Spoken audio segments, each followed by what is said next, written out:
100 men versus 1 gorilla is just the newest online debate brought to you by people that have way too much time on their hands. And I'm no better, because here I am making a video about it. Because it's quickly gone from silly Twitter talk to what has to be a massive joke that I'm not in on. What's clear is one side is getting drastically overrated, while people obviously aren't taking the other side seriously. Plus, I love animals and arguments, so if you're looking for a video to eat your lunch with, or to be the soundtrack of your commute home, I'm going to break down the question you probably didn't care about in the first place, and by the end, you'll wonder how this was ever even a question. So here's the full truth of whether 100 unarmed men could beat one prime silverback gorilla. But first, we gotta understand what force of nature we're up against. Now, I do have a couple recent videos on gorillas, so to not repeat myself too much, I do advise that you check those out for further context. But basically, everything we thought about gorillas back in the day was wrong. They're giant, non-violent, fart-happy pacifists, and the most dangerous thing about them is they can misunderstand regular human actions as an act of war. So while yeah, if you smile at a silverback enough times, he eventually will put beats on you like a Cherokee drum, most times a gorilla is just worried about the 6,000 calories he eats a day.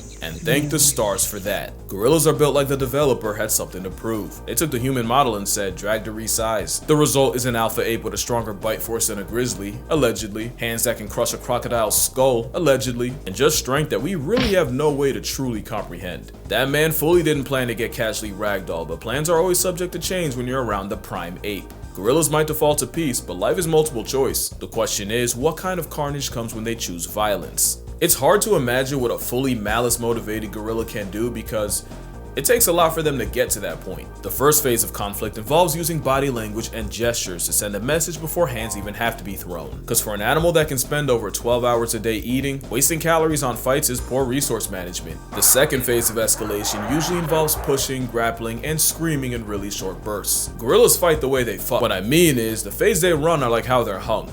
Not long at all. Because again, most times gorillas don't actually want to fight.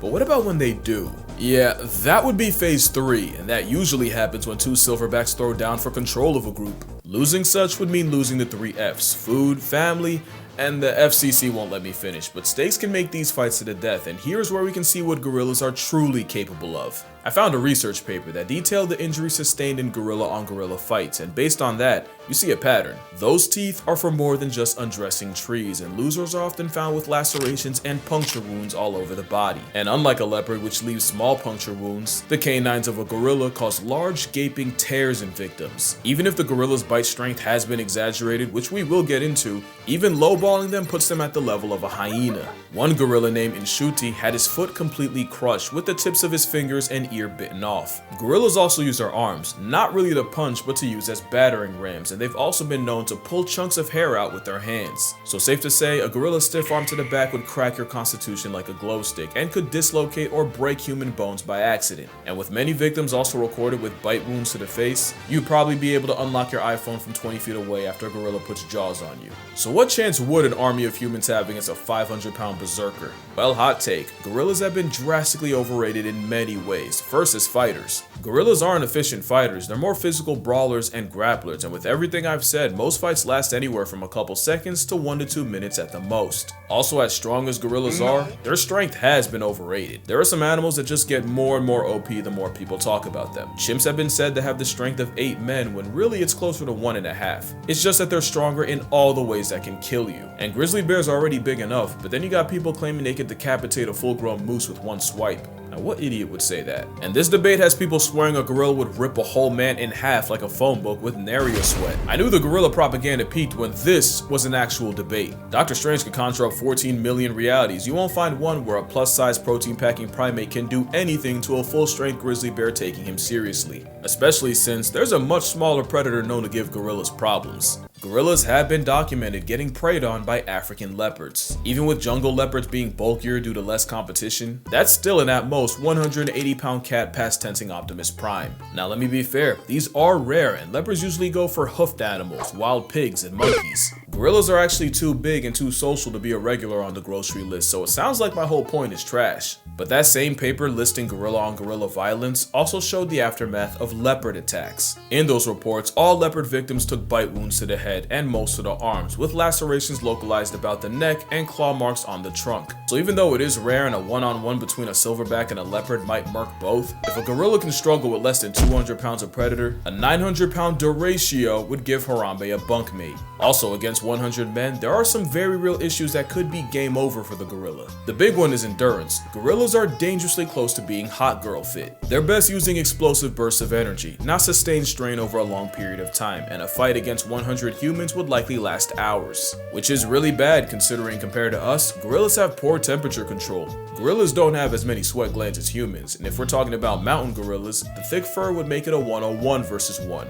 The men, and the risk of heat stroke. That is if the ape doesn't just have a heart attack. Cardiovascular disease is the leading cause of death in gorillas in zoos, and 70% of male gorillas in zoos suffer from heart disease that'll past tense them prematurely. Now that might just apply to zoo gorillas, but it's still a factor. Another is the very temperament of the gorilla is highly non-confrontational. They're more likely to run away than run a fade. But most importantly, the brawling, grappling build is not a good combat style against multiple enemies. We know that cause there's another African predator that's been giving gorillas hell, and you may not have even realized it. And it's weird because for a while, gorillas and chimpanzees seem like they were on good terms. They've been recorded foraging together, and they'll even have their version of primate playdates. That all changed when the chimp started chimping. A couple years ago in Luongo National Park, scientists witnessed a gang of 18 chimps jump a gorilla family of 5. That's 3 females, 1 baby, and a silverback. The turf war lasted an hour, and even with the silverback apparently testing ragdoll physics, throwing chimps in the air, and even managing to injure 3.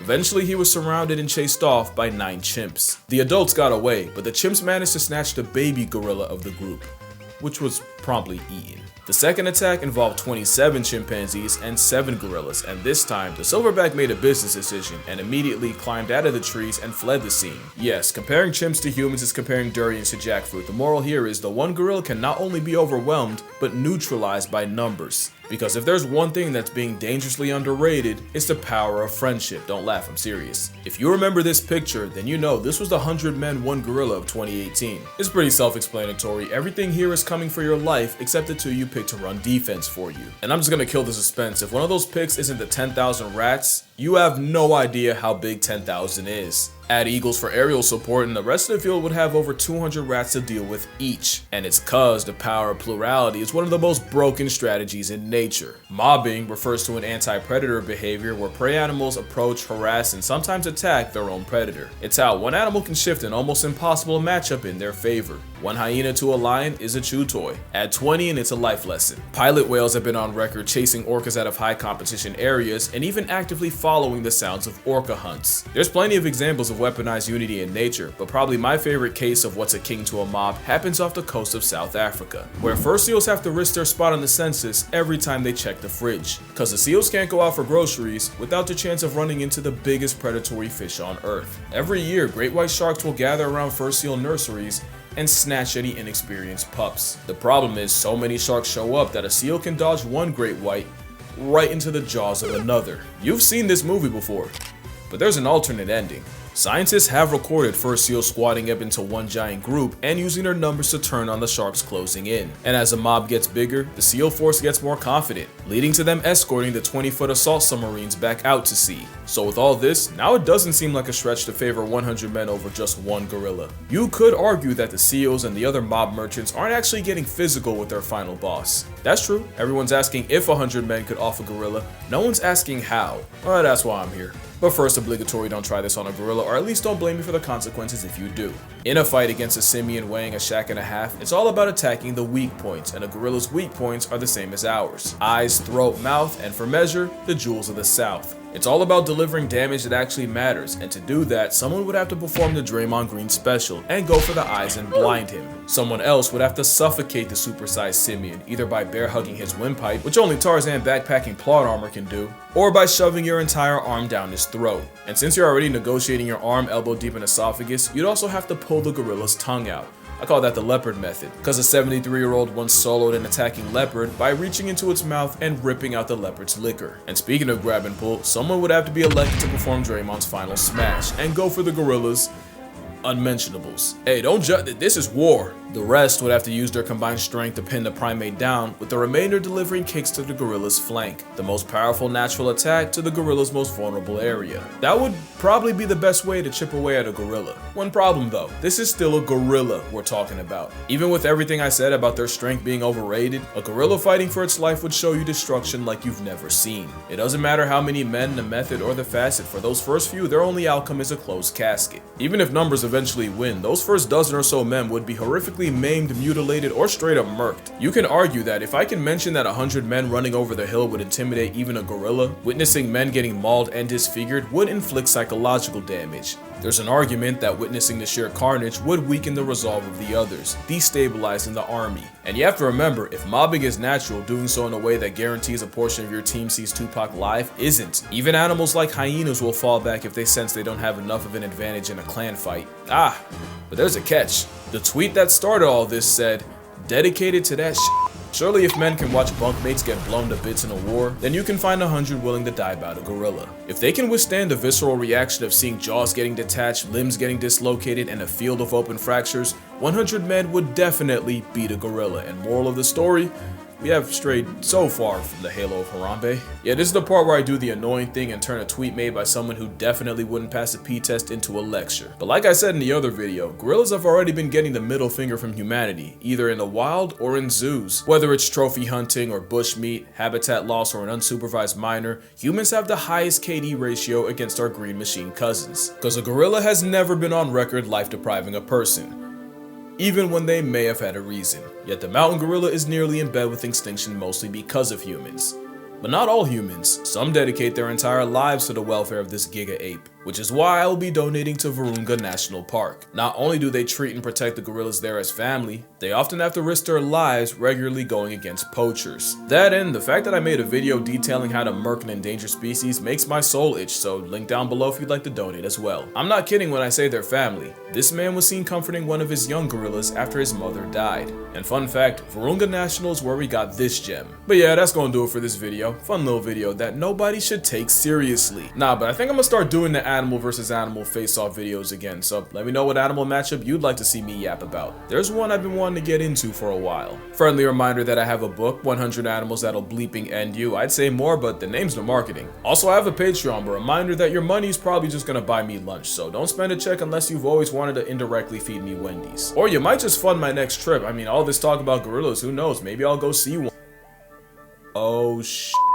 But yeah, drink water, hug your mother. Please don't gang up on a gorilla, they've been through enough. And I'ma see y'all in the next one.